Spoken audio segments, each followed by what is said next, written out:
My name is Daniel Mercer, and until last summer, I thought I had found the perfect place to spend the rest of my life. 5 years earlier, I had purchased a beautiful lakefront property in northern Michigan after selling my share of a construction business. The house wasn't extravagant, but it sat on a quiet stretch of shoreline with breathtaking views of the lake. The property included nearly 400 feet of private waterfront, which was one of the main reasons I bought it. The previous owner had been meticulous with paperwork and left me a binder filled with surveys, deeds, permits, and legal records. My attorney reviewed everything before closing and told me something that seemed almost unnecessary at the time. "Keep these documents safe," he said. "People do strange things when waterfront property is involved." I laughed and assured him there would never be any problems. Looking back, that warning was more valuable than I realized. For the first 2 years, life was peaceful. I spent weekends fishing from my shoreline, hosting barbecues, and enjoying the quiet atmosphere. Most of my neighbors were friendly, and the HOA rarely caused any trouble.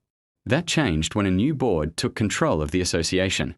The new president was a man named Kevin Turner, a retired real estate broker who seemed to enjoy authority far more than necessary. Kevin approached every HOA meeting as if he were running a city government. He constantly spoke about community interests and shared responsibilities. Many residents admired him because he sounded confident, but I quickly noticed that confidence often replaced competence. One evening, the HOA held a meeting to discuss expanding lake access for residents. The existing community dock had become crowded. During the presentation, he displayed a map showing possible locations. As soon as I saw it, something felt wrong. The map showed part of my shoreline as HOA property. I immediately raised my hand. "That map is incorrect," I said. Kevin smiled politely and replied, "Our records indicate otherwise." I shook my head. "I have the official survey. That land belongs to me." Several residents looked surprised. Kevin quickly moved to the next slide and avoided further discussion. I assumed he had recognized the mistake and would correct it later. Unfortunately, I was giving him far too much credit. 3 months later, I left for a 2-week business trip to Texas. Everything at home was normal when I departed. The property was secured, and security cameras monitored the shoreline and driveway. 4 days into my trip, I received a text message from one of my neighbors. The message simply said, "Did you approve construction on your shoreline?" Attached was a photograph showing heavy equipment near the water. At first, I assumed the image was taken somewhere else, but after looking closer, I recognized my own property. My stomach dropped. There were excavators, trucks, stacks of lumber, and workers moving equipment along the shoreline. I immediately opened my security camera app. Several cameras were mysteriously offline. The remaining cameras showed construction crews entering my property days earlier. I called Kevin immediately. No answer. I called again. Straight to voicemail. I sent text messages demanding an explanation, but he ignored every one of them. The next morning, I cancelled my remaining meetings and booked the first available flight home. By the time I arrived at the property, I was furious. What I saw made things even worse. A large wooden dock had been built directly from my shoreline into the lake.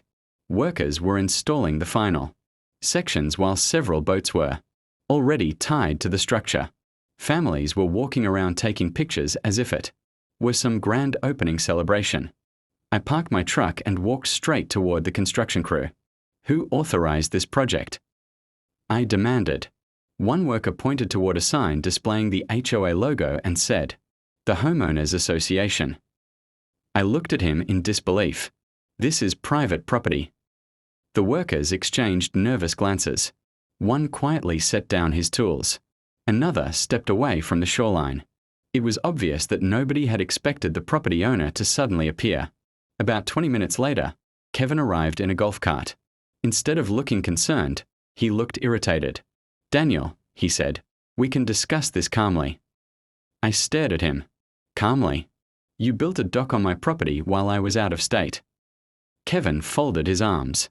"Residents need better access to the lake." I pointed at the shoreline. "Then build it on HOA property." He shook his head. The board approved this location. I couldn't believe what I was hearing. The board doesn't own this. Location. Kevin. Insisted the associations. Records supported the project. I walked into my house, retrieved the property survey, and placed it in front of him. The boundaries were clear. The dock sat entirely on my land. Kevin studied the document for several seconds. For the first time, his confidence disappeared. That evening, I contacted my attorney. After reviewing photographs and documents, he gave me one piece of advice. Don't touch the dock.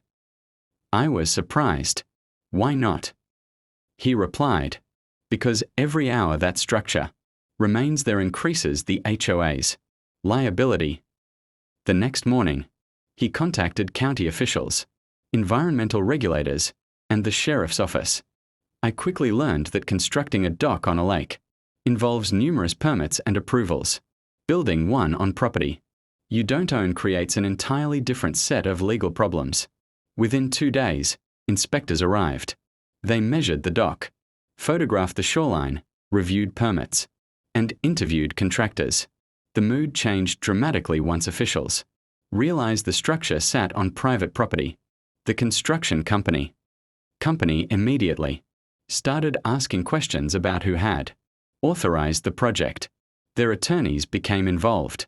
Insurance representatives appeared. Everyone wanted documentation proving the HOA had permission to build there. No such documentation existed. Then the sheriff returned my call. Personally, he asked me to meet him at the property.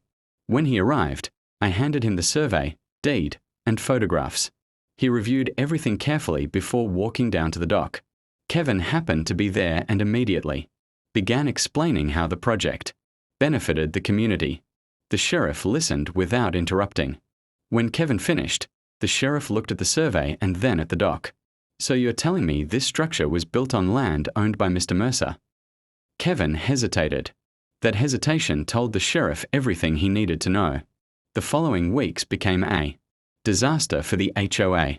Residents learned that the board had never verified ownership records before approving the project. Legal expenses began piling up. The association's insurance company questioned coverage. Contractors demanded payment. County regulators issued notices regarding permit violations. The board tried to shift blame, but every investigation pointed back to the same people. Kevin and several other board members had approved construction without performing even the most basic due diligence. Eventually, county officials ordered the dock removed. The HOA was responsible for every cost. Watching the demolition was satisfying. The same crews that had spent weeks building the structure now spent days taking it apart. Piece by piece, the dock disappeared until the shoreline looked exactly as it had before.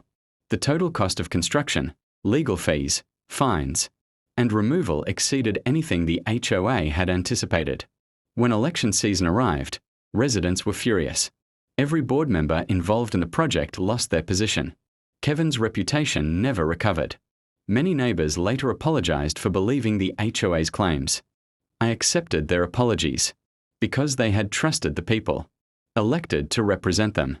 The real problem wasn't the residents. It was a group of leaders who convinced themselves that authority was the same thing as ownership. Today, the shoreline remains quiet and untouched. The lake is peaceful once again. Sometimes, I sit on my deck in the evening and watch the sun disappear over the water. Whenever I think about that summer, I remember a lesson that cost the HOA an enormous amount of money. If you're planning to build something on waterfront property, the first thing you should verify is who owns the land. Because if you build on someone else's shoreline without permission, one returned phone call from the sheriff can change everything. The end.